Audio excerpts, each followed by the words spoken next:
My wife and I live in a normal suburb. We have normal jobs, normal lives, next to normal neighbors. We live the, I guess you'd say, standard American lifestyle that most of us are taught by our parents to achieve. Me sitting down to write this story is already saying something because I'm not a writer. The last time I typed something out this long was the last paper I wrote in college. But something happened not that long ago that no one can explain, and it still scares us to this day. My wife Gianna and I had a normal day, and after work, we decided to go out to eat for a change, and we got back around 9. We don't stay up very late on work nights, so by 9:30 we were brushing our teeth getting ready for bed. By 10 o'clock we were in bed, and we usually shut the lights off at 11. We either read our books or watch our show. Tonight we were watching our show. Then the phone rang. Gianna told me not to answer it. Anyone calling at this hour can't be good news. I agreed with her, but for that reason, I said I should pick it up in case it's an emergency. So I reached over for the phone next to the bed to pick it up, but it stopped ringing before I could actually lift the receiver. That old landline was trash. The second a call stopped, the caller ID would disappear, and there wasn't a way to check the call history. Oh well, wrong number.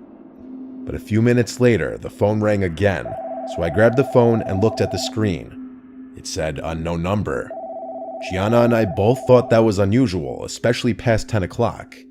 I feel that there's a generally accepted cutoff time for phone calls, and that's after 9 p.m.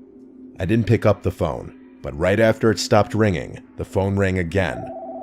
Suddenly, it felt like it was an emergency, like God forbid something happened to a relative, so I picked up in a hurry. On the other end, it was the voice of my neighbor, Al. He asked me if I knew that man standing out in front of my house. I said, "What are you talking about?" He told me to go outside and hung up. I found it insanely bizarre the way he'd just hang up abruptly like that. Gianna's face when I told her what Al just said was a look of fear. She said, "Don't go out there." I said, "I'm just gonna look out the window." I went downstairs and moved the curtain a bit to look out to the front lawn. There was definitely no one standing outside. I opened the front door and then the storm door and stepped out to the front stoop. I looked around and looked into the bushes right in front of the house. Nobody. So I got a little annoyed at the idea that Al would prank call us this late on a work night. It also just felt a little out of character for him to do that.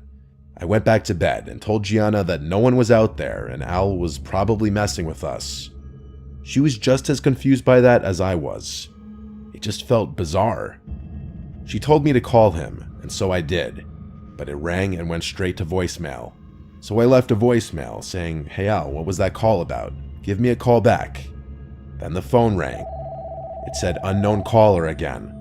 I picked up, and it was Al again, saying before I could even say anything, "Go outside. There's someone standing outside your house."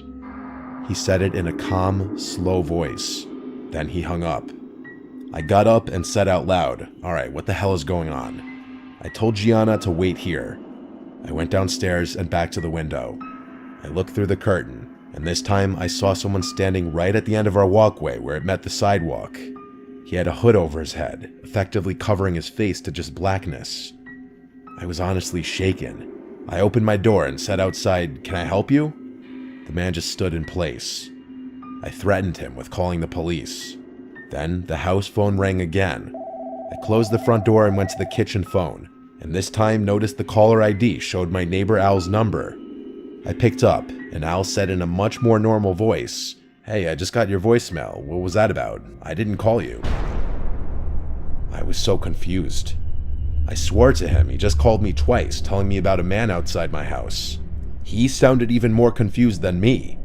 Then moments later, he said he doesn't see anyone outside my house.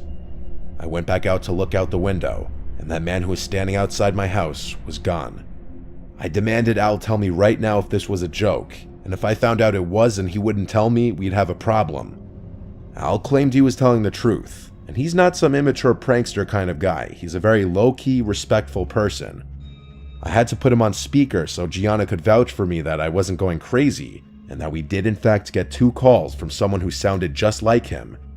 He did the same and put his wife on the phone as well to vouch for him. In the end, what could he really say though, except for it sounds like someone was pranking us.